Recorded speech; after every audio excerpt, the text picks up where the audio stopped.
Welcome to my HF Coins world. 2006 United States quarter dollar.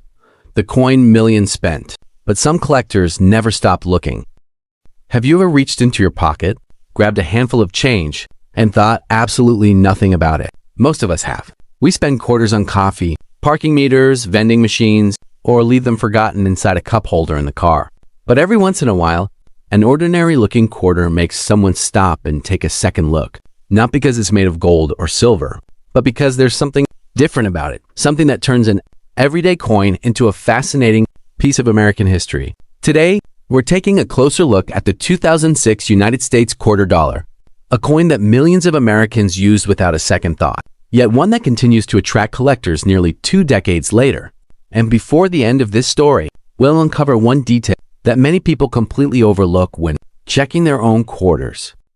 The year 2006 was an exciting chapter for American coin collecting. The United States Mint was deep into its enormously successful 50-state quarters program, a project that had already transformed the way everyday Americans looked at pocket change. Instead of seeing the same reverse design year after year, people suddenly found new artworks celebrating different states, each carrying its own unique story. Schools discussed them, families collected them in folders, grandparents handed them to grandchildren, and millions of people who had never considered themselves collectors suddenly started paying attention to the coins in their pockets.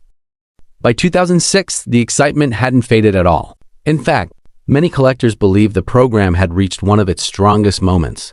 That year introduced 5 more states into the series: Nevada, Nebraska, Colorado, North Dakota, and South Dakota.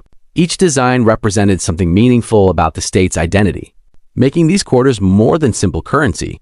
They became miniature history lessons, traveling from one wallet to another. Imagine standing in line at a grocery store in late 2006. The cashier hands you a few quarters as change. You glance at them for just a second before slipping them into your pocket. Unknown to you, one of those coins features a design you've never seen before. Maybe it's Nevada's wild Mustangs racing across open land. Maybe it's Colorado's majestic Rocky Mountains. Perhaps it's South Dakota's Mount Rushmore with a soaring ring-necked pheasant nearby. At that moment, you've unknowingly become part of one of the largest coin collecting movements in American history. But here's where things become even more interesting.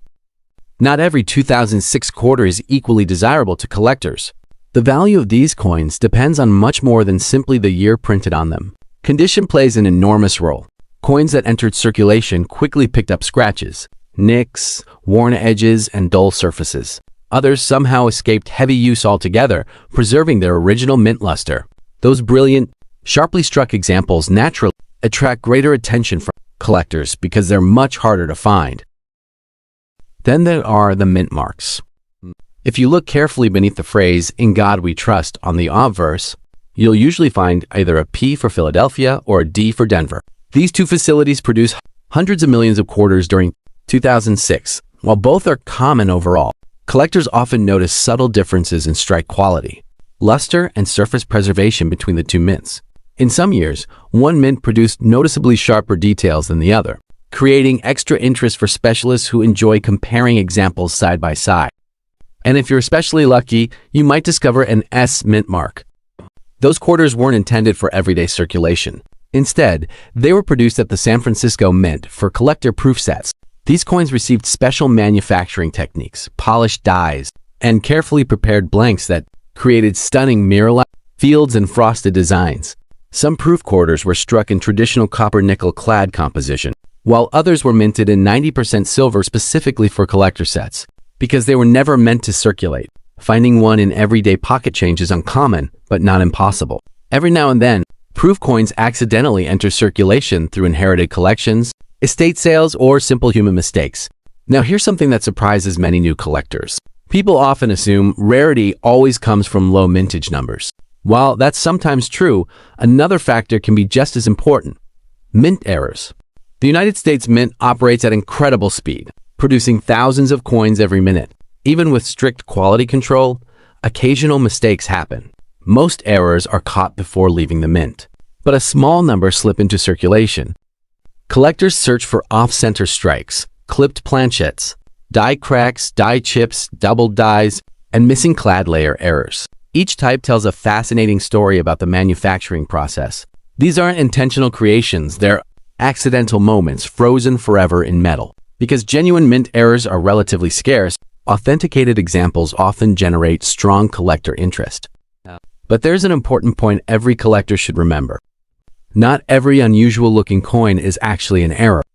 Damage from years of circulation, environmental exposure, tools, chemicals, or even washing machines can create appearances that resemble mint mistakes. That's why experienced collectors rely on careful examination for potentially valuable discoveries. Professional authentication before reaching conclusions. Let's imagine another real-world scenario. A family is cleaning out an old desk after moving into a new house.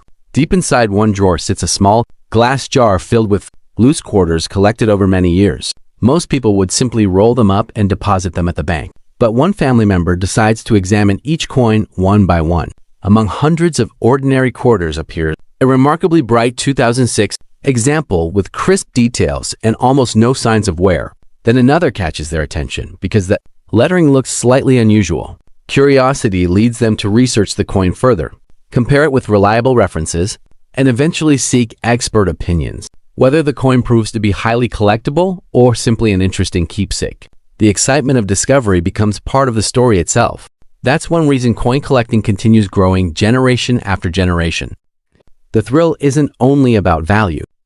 It's about observation. It's about history. It's about noticing something that millions of other people overlooked. Today's collectors often describe coin hunting almost like modern treasure hunting. Instead of searching beaches with metal detectors, they search cash registers, coin rolls from local banks, inherited collections, flea markets, and forgotten jars sitting in kitchen cabinets. Every roll opened carries a tiny sense of possibility. Now let's talk realistically about value.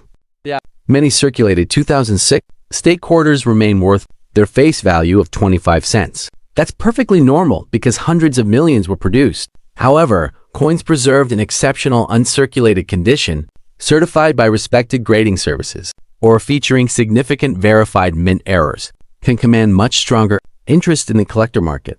Actual selling prices vary depending on rarity, condition, certification, eye appeal, and current market demand. Values also change over time as collector preferences evolve. That's why experienced collectors avoid believing sensational headlines claiming every old quarter is worth thousands of dollars. Real collecting depends on evidence, grading, authenticity, and market activity, not internet rumors. One fascinating aspect of the 2006 quarters involves the artistry behind each state's reverse design. Each design went through extensive review involving artists, historians, state officials, and the United States Mint. Every image had to capture an entire state's identity within the tiny canvas of a single quarter. Think about that challenge. How do you summarize decades or centuries of history, culture, geography, and pride inside less than an inch of metal? The result is a remarkable collection of miniature works of art that continue circulating long after their release. Here's a lesser-known fact many people don't realize. The State Quarters program became one of the most successful public engagement initiatives in United States Mint history. Millions of Americans who had never collected coins before suddenly started filling albums, trading duplicates, and learning about different states. For many children growing up during that era, these quarters became their very first collection, and for some, the beginning of a lifelong interest in numismatics. That legacy still matters today. Collectors entering the hobby often return to the State Quarters series because it's approachable, educational, and filled with interesting variations to explore. Even advanced collectors sometimes revisit these coins, searching for superior examples or overlooked varieties that complete specialized collections.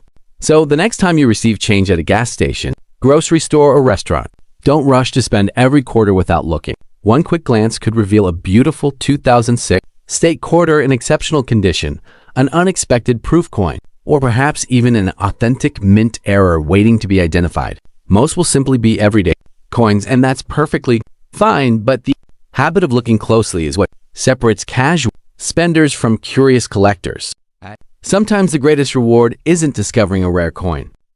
Sometimes it's discovering a new appreciation for the story hiding inside ordinary objects we handle every single day.